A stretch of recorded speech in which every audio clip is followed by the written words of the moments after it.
Alright guys, welcome back to the channel, and today I'm going to help Lift Dietetics hit a new personal record on his bench press.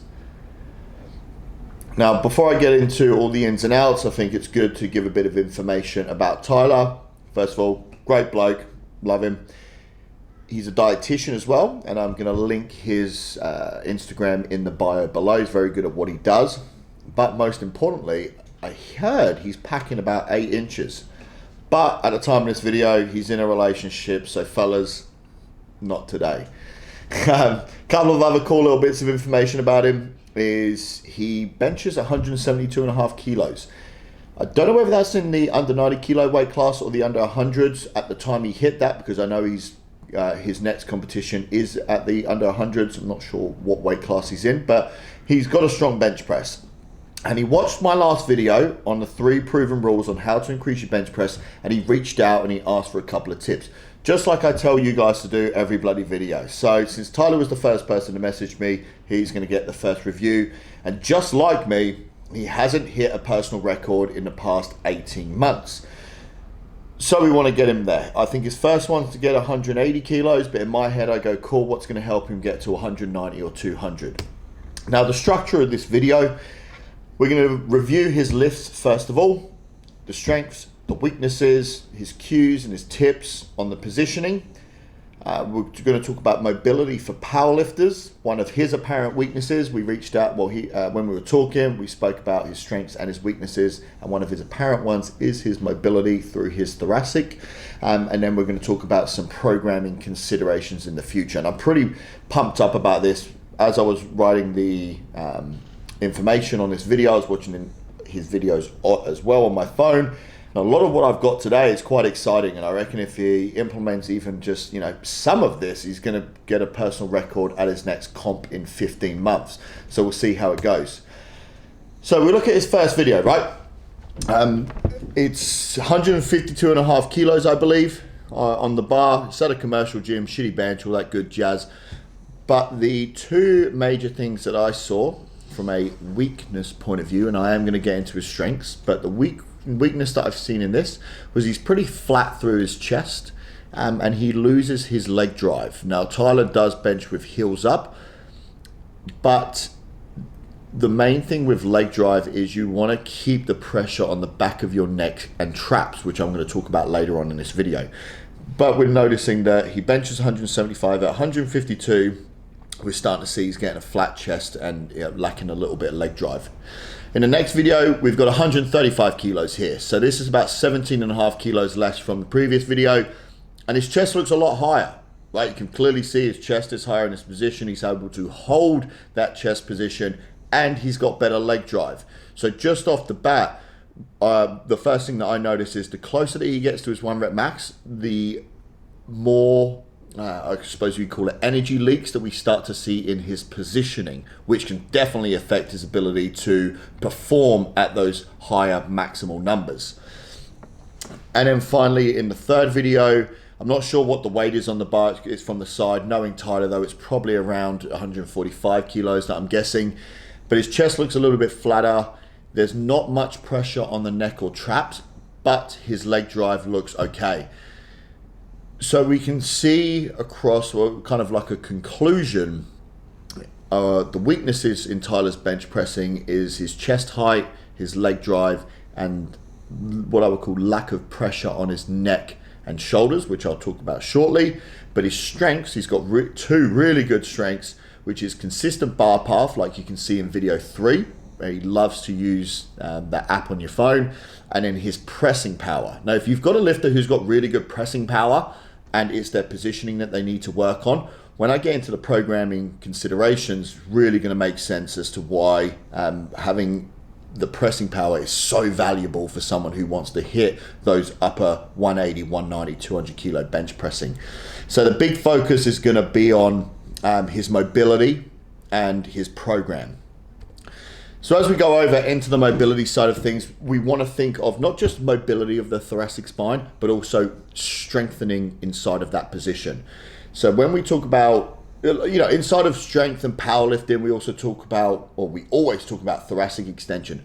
I like to add to that, which is rib cage expansion, because it's all well and good sticking your chest out, but then what we're really looking to do as well is push that rib cage out as high as we can, because the pec originates here at the rib cage and it comes all the way across and connects to the humerus up here. So the more that we can expand this rib cage, the more stretch that we can get out of this pec, and the more force it can then produce and apply into the barbell. So not just when I'm talking about these exercises here, I am talking about thoracic extension, but I'm also talking about rib cage expansion as well, and then strengthening the body in that position to produce maximal force and hit a new PR.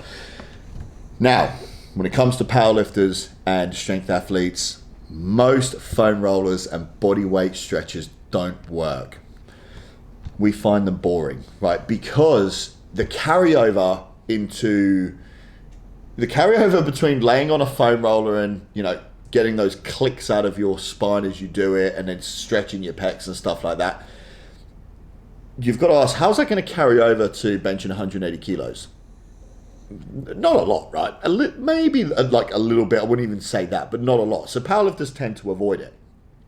So what I like to do is look at more weighted spinal movements that encourage extension and then strengthen that position. All these exercises that I'm about to go through are on my YouTube page, so go in. I'll put the links probably in the description as well, but you can find all of them inside of my YouTube page. And you probably want to sprinkle these across all of your training. That means your squat, your bench, your deadlift, and your accessories, potentially on your off days as well, but we'll get into that a little bit later. So the first thing is your forward leaning seated row. Love this exercise. When I went and hit a new personal best of 12.5 kilos after, again, 18 months of not hitting a 1 rep max, I performed forward leaning seated rows 3 out of my 4 training sessions a week. It's fantastic. I'll tell you why. Not only, like if you look at Tyler's bench press, we'll use that as an example.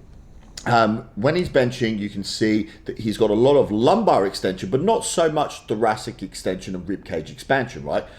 The forward-leaning seated row does the opposite. If you can learn to flex your lower back and then extend your thoracic and then expand through the chest, that's half of the job done. If you can then use a weight to then strengthen yourself in that position, you're on the money.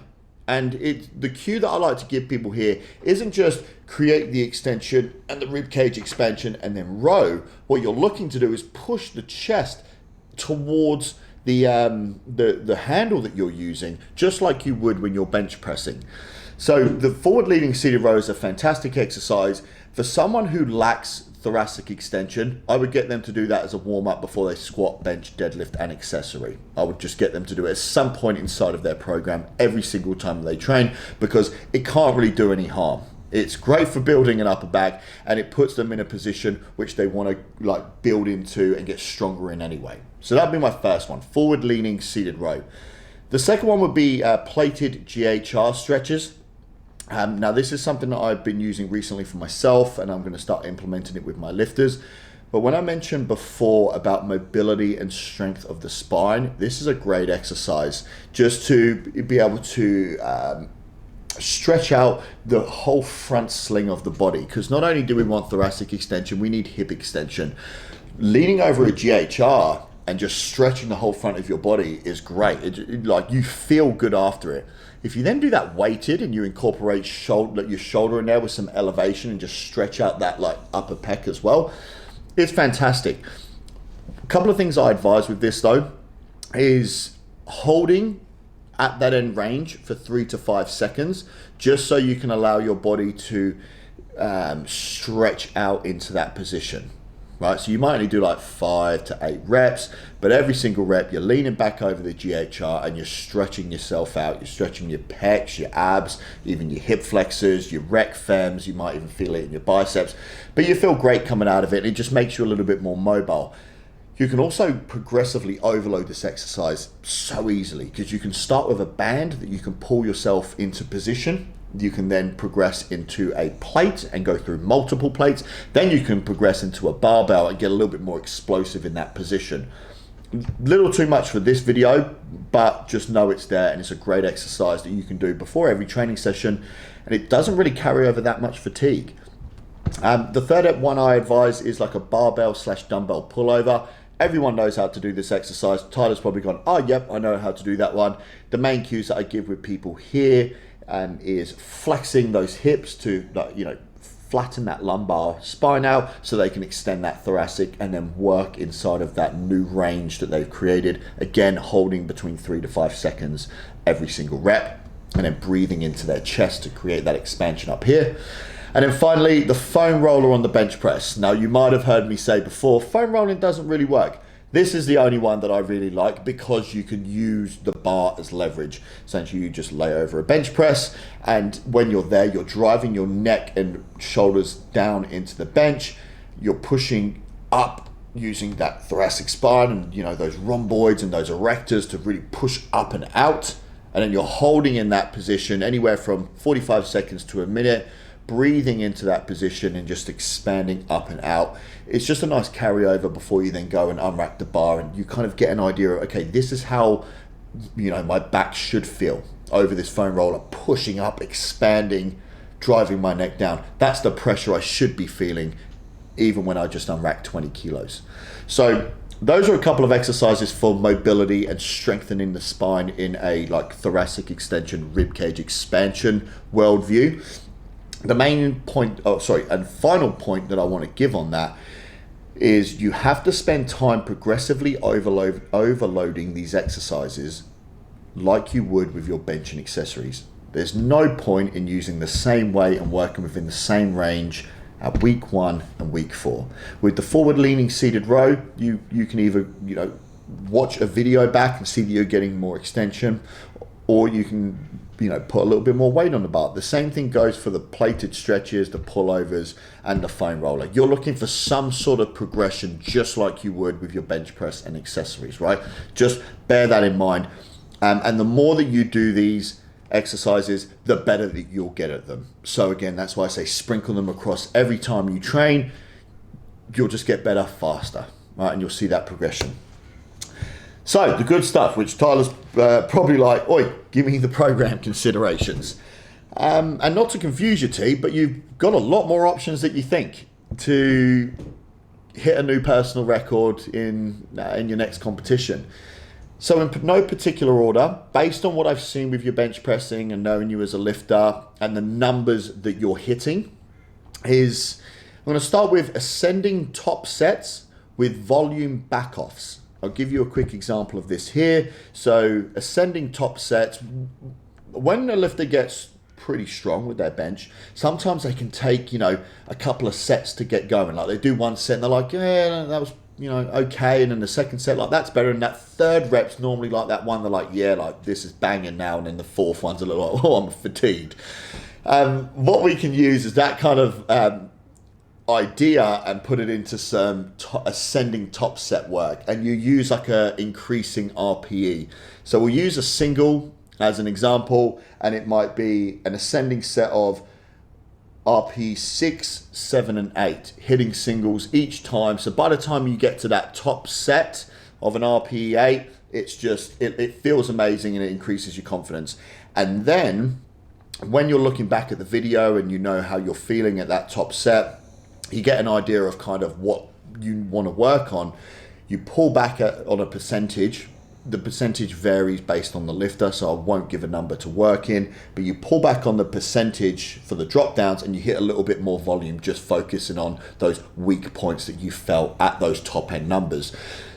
I put this one first specifically because if you remember at the start of the video, we saw a big difference between Tyler's 152 and 135.